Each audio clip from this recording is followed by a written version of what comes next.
کر آگ کے انگاروں پر لٹا کر پھانسی کے پھندوں پر چڑھا کر گھر بار اجاڑ کر پیارے رسول صلی اللہ علیہ وسلم کی آواز کو دبانے کی کوشش کرنے لگے، مگر حق کی آواز روز بروز بڑھتی جا رہی تھی۔ حضرات، 7 ربیع محرم کا مہینہ ہے کہ مکہ کے تمام لیڈروں نے مل کر ایک میٹنگ کی۔ ابو جہل نے پوری قوم کو للکارا، اے غیور عربو، جس کو ہم بچے کا کھیل سمجھ رہے تھے وہ آج ہمارے دین اور عزت و آبرو کے لیے طوفان بن چکا ہے۔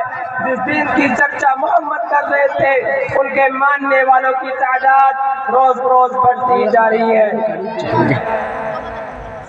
ہمارے خداؤں کی توہین کی جا رہی ہے، جھٹلایا اور ٹھکرایا جا رہا ہے۔ اے عرب کے بہادروں، اب پوری طاقت سے آگے بڑھو، ورنہ وہ دن دور نہیں کہ مکہ سے ذلیل و خوار ہو کر نکلنا پڑے گا۔ ابو جہل کی تقریر نے پوری قوم کو گرما دیا، طرح طرح کی تدبیریں پیش کی گئی۔ بڑی دیر کے بعد یہ ہولناک تدبیر پاس ہوئی، محمد اور ان کے ماننے والوں کو بالکل بائیکاٹ کر دیا جائے، ان سے خرید و فروخت، سلام و کلام، لین دین بالکل بند کر دیا جائے۔ چنانچہ ایک عہد نامہ لکھ کر خانہ کعبہ کی دیوار پر لٹکا دیا گیا۔ یہ پوری قوم کا فیصلہ تھا، اس کے خلاف جانے کا کسی کو اختیار نہ تھا، کسی کی مجال نہ تھی۔ مسلمانوں کو شیخ ابی طالب میں بند کر دیا گیا، راستے پر پہرے بٹھا دیے گئے۔ مسلمانوں میں بچے، بوڑھے، جوان، عورتیں سب تھی۔ خوراکیں ختم ہو گئی، درختوں کے چھالے کھا کھا کر، کاٹے چبا چبا کر دن کاٹنے لگے۔ صرف ایک دن کے لیے پابندی ایام حج میں ہٹا لی گئی۔ مسلمان گھاٹی سے باہر آ گئے، کپڑا پھٹ گئے، آنکھیں دھس گئی، قدم لڑکھڑا رہے تھے۔ حضرات گرامی، قربان جائیے وہ مسلمانوں پر کہ جس کی زبان پر کوئی شکایت نہیں تھی۔ مسلمانوں کے خستہ حالت دیکھ کر کفار کہکا لگا رہے تھے اور کہہ رہے تھے کہ اے مسلمانوں، کیوں تم اپنے آبا و اجداد دین کو چھوڑ کر ہلاک و برباد ہو رہے ہو؟ تم اپنے محمد کا ساتھ چھوڑ دو، ہم تم پر سے ساری پابندیاں ہٹا لیں گے۔ مگر مسلمانوں نے جواب دیا، اے کفار سن لو، ہم حق پا چکے، ہم دربار محمد میں اقرار محمد کر چکے ہیں، ہم پر اسرار محمد کھل چکے ہیں، انوار محمد سے ہم فیضیاب ہو چکے ہیں، گفتار محمد نامے محو کر دیا ہے، لہذا ہم طوفان سے ٹکرا سکتے ہیں، خون کا دریا بہا سکتے ہیں، آگ کے بستر پر سو سکتے ہیں، بھوک سے تڑپ تڑپ کر دم توڑ سکتے ہیں، مگر مصطفیٰ کی رسالت کا انکار نہیں کر سکتے۔ اس ابتلا و آزمائش کے بعد پورے 3 سال مکمل ہونے والے ہیں۔ خوراکیں ختم ہو گئی، درختوں کے پتے اور چھالوں کو بھی ختم کر ڈالے، جوان بھوک سے چکرانے لگے، عورتوں کی آنکھیں دھس گئی، پھول جیسے بچے ماں کی گودوں میں تڑپنے لگے۔ اس گھاٹی کا سب سے چھوٹا بچہ تین اچانک آنکھیں کھول کر اپنی ماں سے کہتا ہے، ماں مجھے بچاؤ، میں بھوک سے مر جاؤں گا، ورنہ میں مر جاؤں گا، مجھے بچاؤ۔ ماں کا ضبط کا بندھن ٹوٹ گیا، وہ بے تحاشا اپنا سر زمین پر پٹکنے لگتی ہے، سر پھٹ جاتا ہے، لوگ اسے سنبھالتے ہیں اور وہ کہتی رہتی ہے کہ مجھے چھوڑو، میں اپنے لگتے جگر سے پہلا مرنا چاہتی ہوں۔ دنیا والوں، ذرا سوچو کیسی سنگین گھڑی تھی، کتنا بھیانک منظر تھا، مگر رسول کی باتوں سے منہ نہ موڑا۔ آج ہم بھی تو اپنے رسول کی غلامی کا دعویٰ کرتے ہیں، تو سن لیجئے، ہم نماز پڑھتے ہیں، روزہ رکھتے ہیں، زکوٰۃ دیتے ہیں، حج ادا کرتے ہیں، تب تو واقعی اپنے دعویٰ میں سچے ہیں، ورنہ ہمارا دعویٰ باطل و بیکار ہے۔ پہلے مسجد تھی کچی تو پکے تھے نمازی، پہلے مسجد تھی کچی تو پکے تھے نمازی، آج مسجد پکی ہے تو کچے ہیں نمازی۔ بھلا بتائے کہ ہمارے رسول اور صحابہ کرام نے کتنے مسائل و آلام برداشت کیے اور ان سنگین گھڑیوں کو کیوں کر برداشت کیے؟ کیا وہ کمزور تھے؟ کیا وہ لوگ بے بس تھے؟ ہرگز نہیں، ایسا ہرگز نہیں۔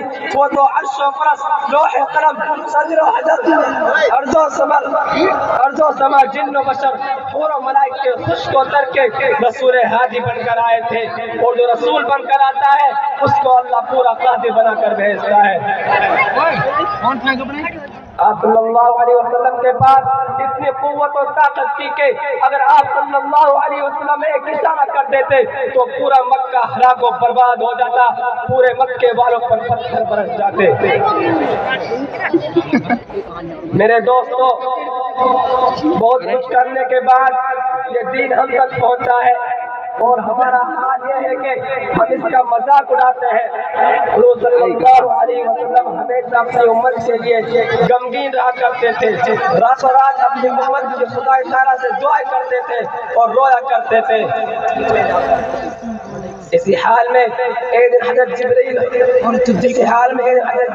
تشریف لاتے ہیں اور یہ خوشخبری پیغام سناتے ہیں کہ اے حضرت العزت شہنشاہ عالی جا، اللہ نے آپ کو سلام فرمایا ہے۔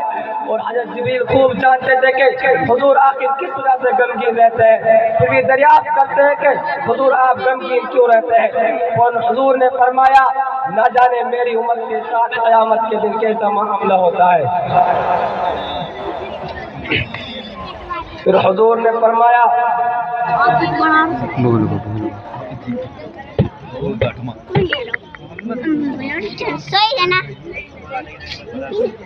برادران اسلام، آپ نے دیکھا کہ حضور صلی اللہ علیہ وسلم کس طرح اپنی امت کے لیے محبت تدبر و تفکر رہا کرتے تھے، لیکن افسوس کہ ہم نے حضور کے امتی ہو کر آپ کو اس طرح بلا دیا ہے اور آپ کے نقش قدم کو اس طرح